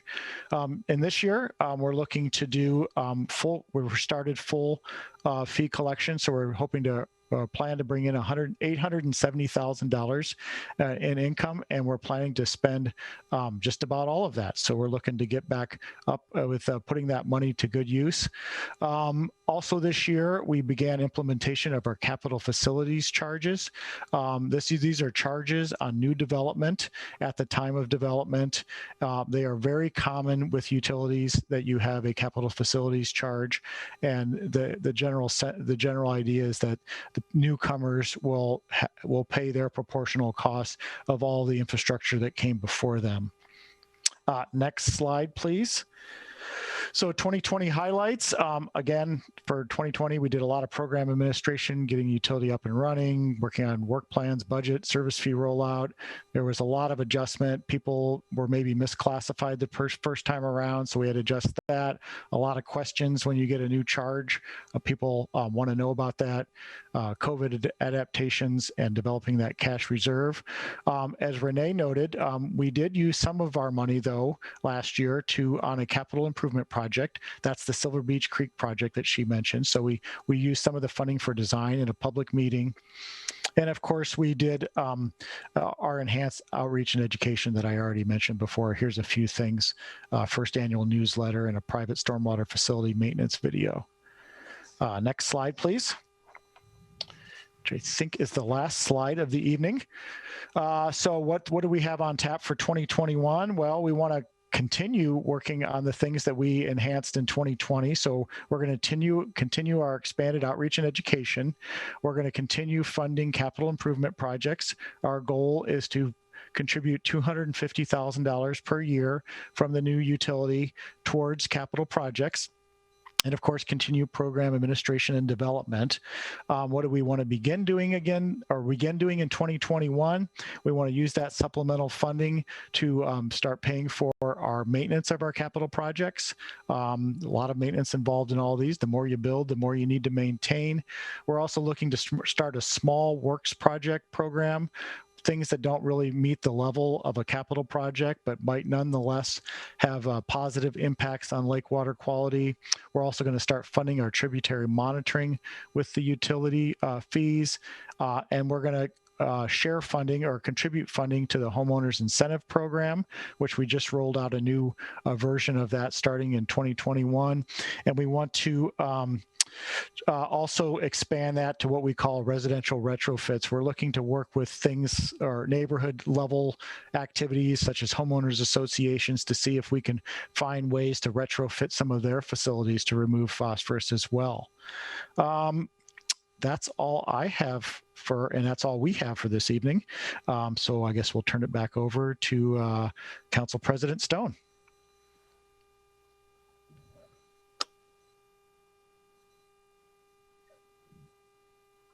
Thank you so much, Renee LaCroix and Gary Stoika. I will open this up to questions. I see Council Member Donovan.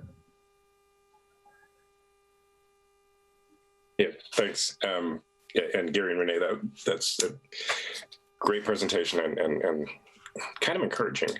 But I have 2 questions, and hopefully I forgot how to lower my hand. There we go. One is on slide 8, and that's the kind of the trajectory we're on for, where we're going to get to in 2026. And it looked like, so these are kind of ballpark numbers, but we need to be getting to reducing 3,150 pounds per year. And I think we're somewhere around 500. And then in 2020, was it just the one project added 13? Because I'm thinking at that rate, and then there was another project that was mentioned that would get 75 out in 2021. So like that curve, it looks like there's an inflection point, like we're kind of counting on a pretty steady, steep increase, and 13 pounds in 1 year doesn't seem like we're getting there. So that's my first question is, am I understanding that correctly? And my second question is, in the reporting metrics, there's almost 1,000 acres of forest clearing, commercial forestry, and most of that was clear cuts. Like, is that being accounted for in these numbers when we're talking about phosphorus? So 2 questions, sorry for being so wordy. Sure. Well, I'll start off, and Renee or anybody else from staff can jump in. But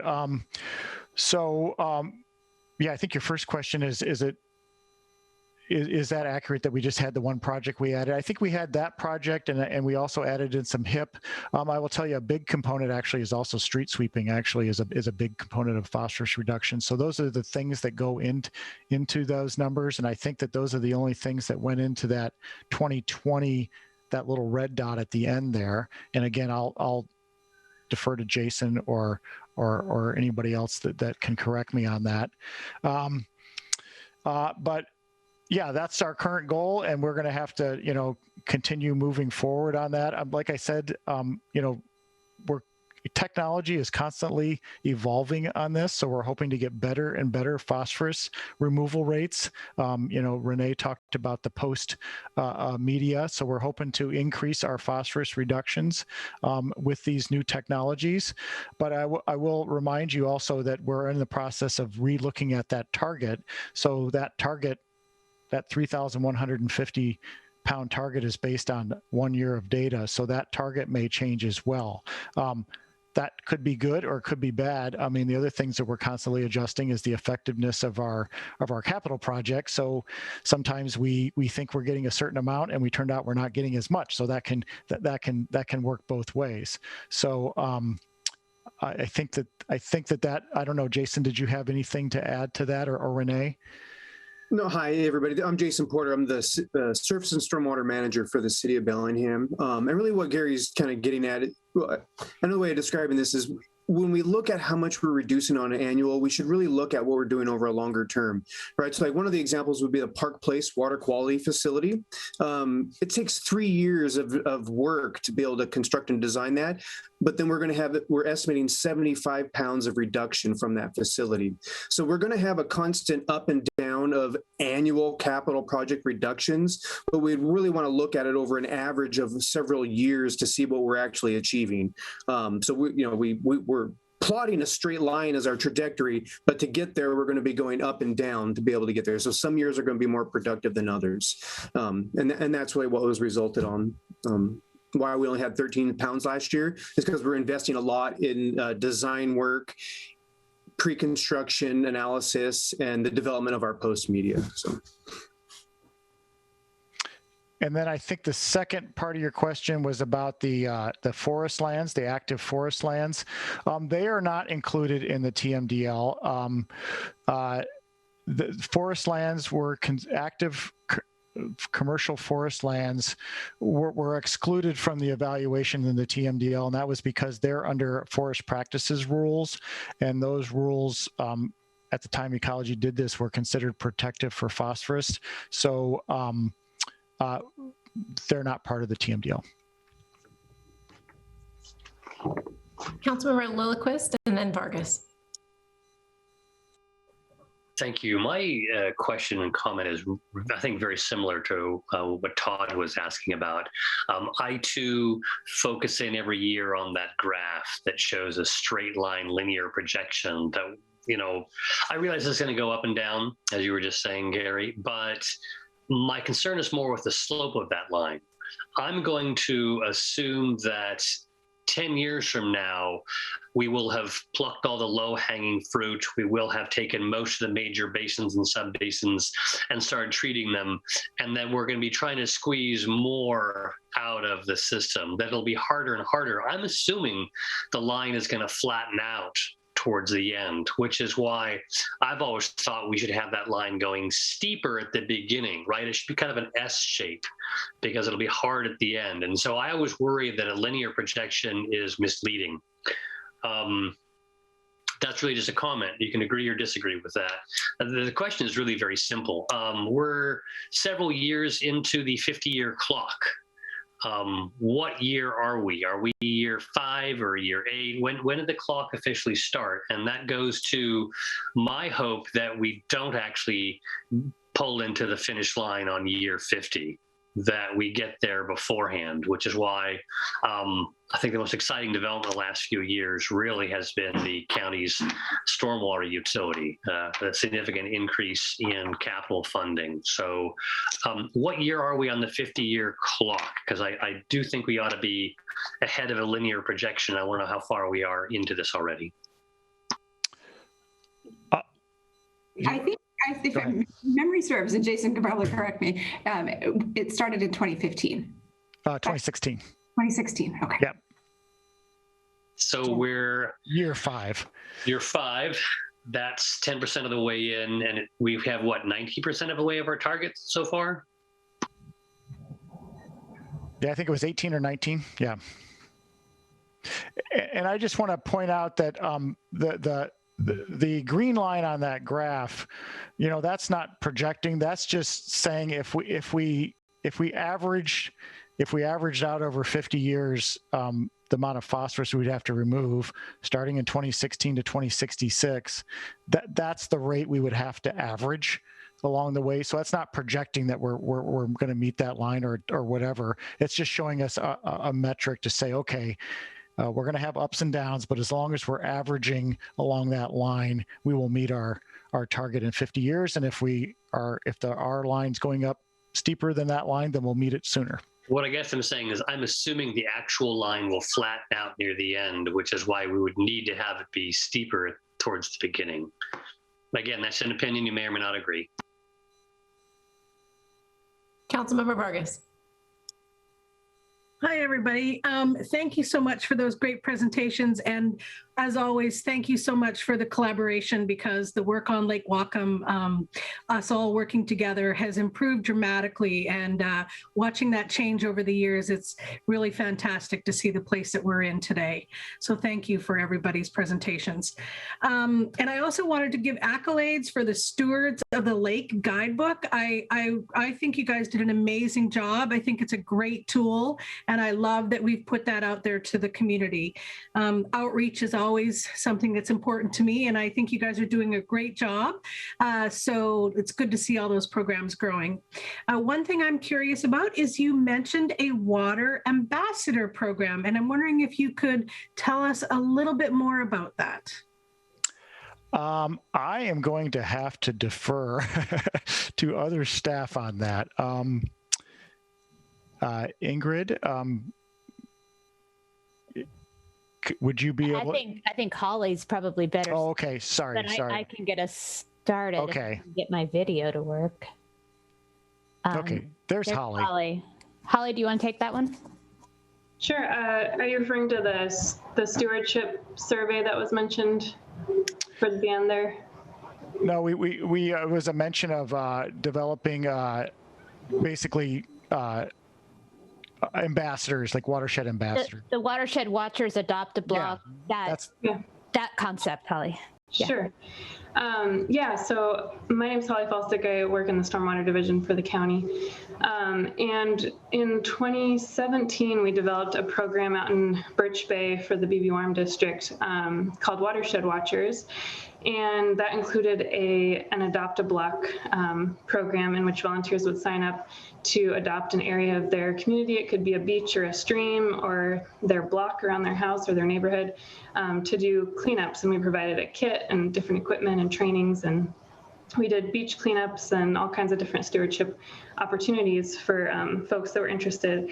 And it ended up being a really successful program, and it grew a lot over the last couple of years. And so because of the new Lake Whatcom stormwater utility development this past year, we thought it might be interesting to try to expand that program to the watershed. And so we're starting out by, just in the last couple months, we put out a survey called the Lake Whatcom Stewardship Survey, where we asked folks to just chime in with their interests in volunteer opportunities in the watershed.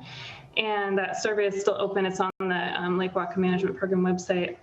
So you're welcome to take the survey and get your voice heard. And we're going to use the results from that survey to determine what kinds of projects people are interested in participating in. And so if there's a lot of interest in a similar sort of adopt-a-block program, we'll try to develop something along those lines. And we are still kind of compiling those results. I think we've had about 130 responses so far. And so we're going to use whatever those responses indicate to develop our volunteer stewardship program on the lake. Thank you so much, Holly. Other questions from panelists, council members, commissioners? You can either use the raise hand feature, or you can physically raise your hand if that's easier. Okay. So accolades to everybody on the presentations. They were very thorough and provided immense information just about sort of where we come from and where we're going. And the projection looks great, but there's a lot of work left to be done, and just want to echo what some other members have referenced, just what a team effort this is, and the collaboration between the city and the county as well as the district. I feel extremely fortunate to live in an area where there's such collaboration and willingness to work together for the greater good. So thank you to everybody who's played a part in bringing this before us this evening. And if there's no further questions or comments from panelists, we will open it up for public comment. Just wanted to let the public know that public comment will be, each speaker will be given 3 minutes to speak, and the deputy clerk will help with running the clock and call time. And obviously questions this evening posed or comments would be related to the topics discussed this evening. But as with normal public comment, that there would not be opportunity for dialogue or response at this time, but obviously elected officials and members are listening, and hopefully there will be feedback in the future. So at this time I will turn it over to Deputy Clerk Oakes to call the first speaker. First speaker is Janet McGawkey.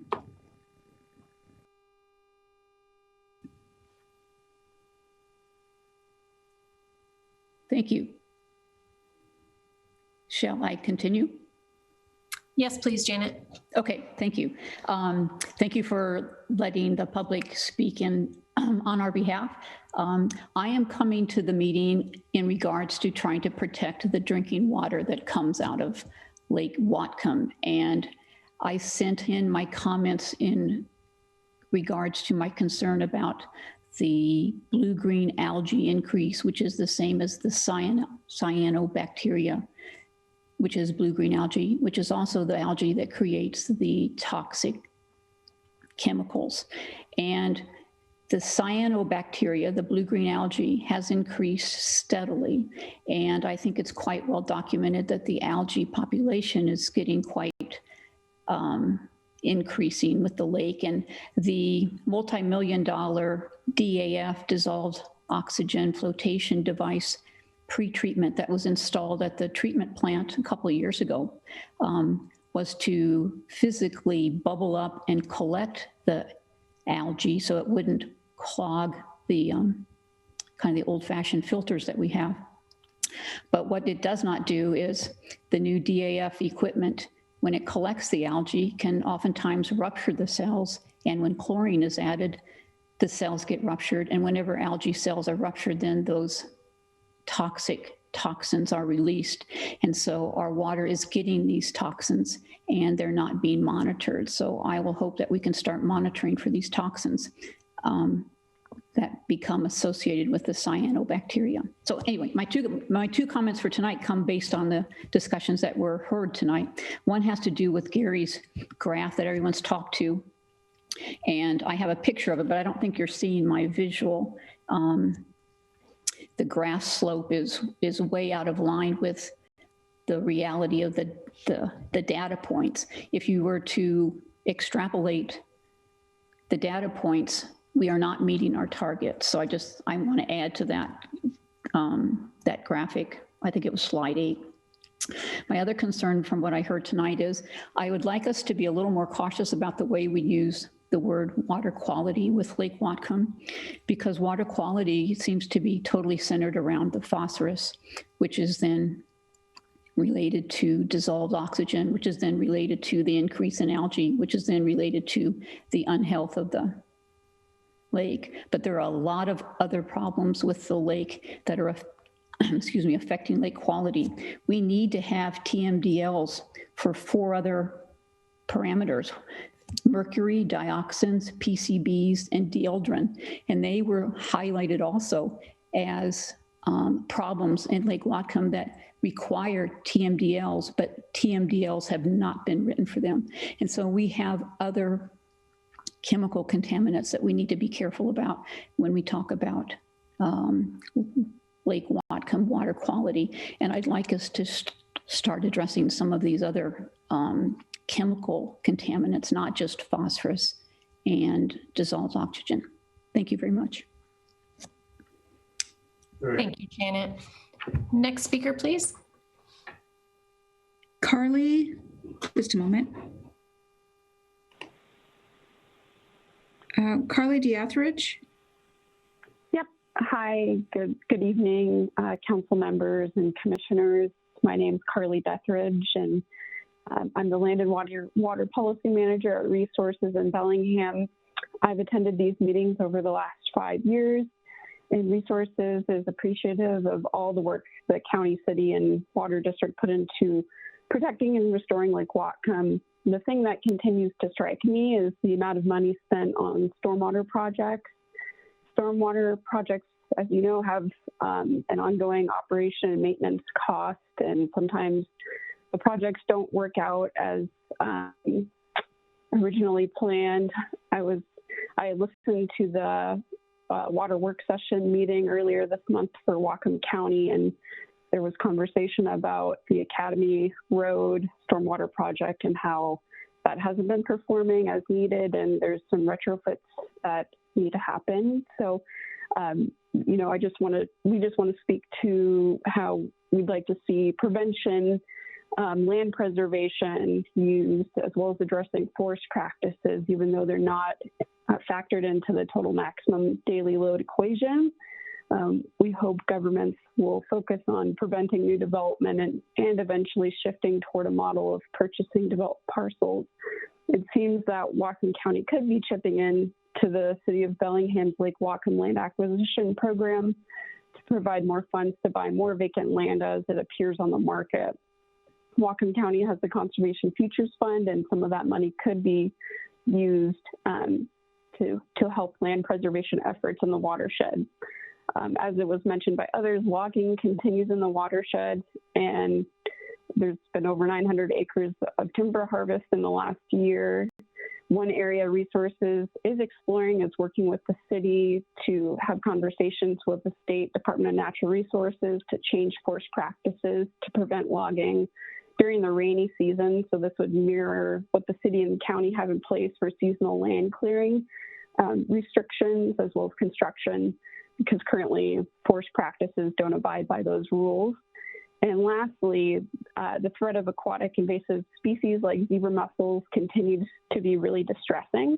We're glad to see the recent media attention and warranted concern for zebra mussels after they were discovered on aquarium mothballs at pet stores in our state. These invasive species can result in millions of dollars spent annually to manage the pests and potentially damage public and private infrastructure. I'm grateful for the good work of the AIS program staff and hope the city and the county will consider further policy action around boats, which are the biggest vector for introducing invasive species. And thank you so much. Thank you very much, Carly. Next speaker, please. Nancy Alianek.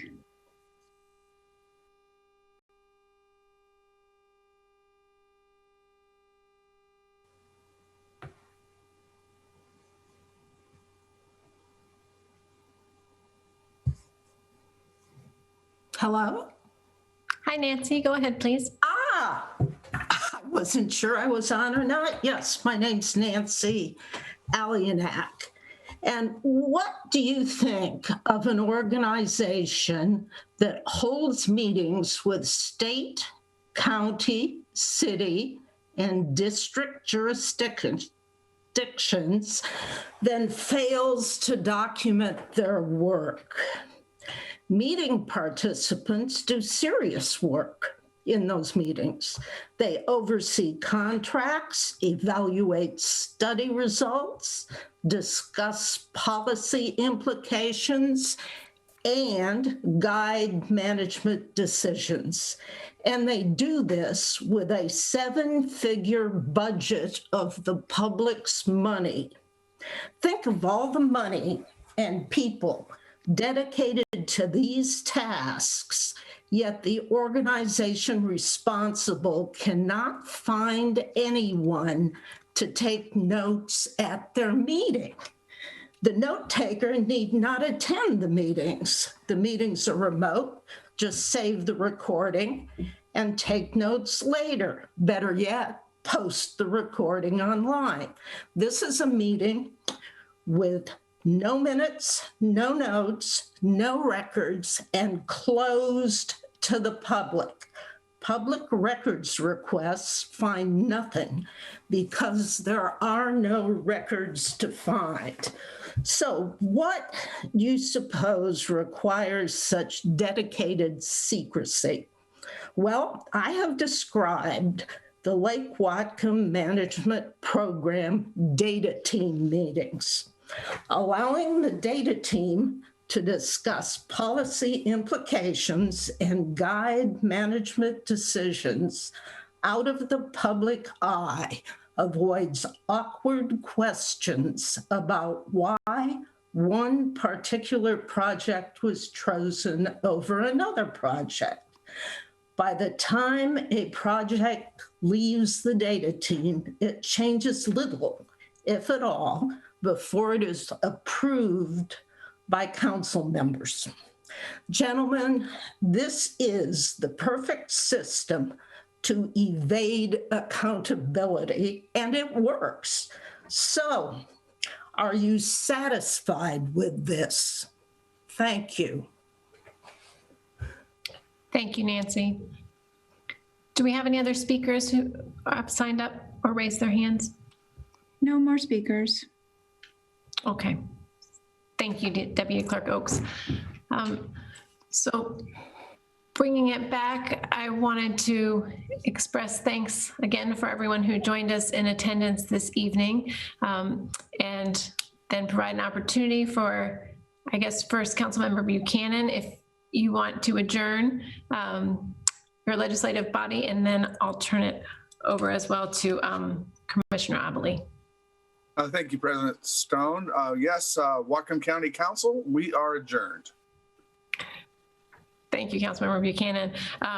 Commissioner Abilene? I will adjourn this meeting of the Lake Whatcom Water and Sewer District. Thank you.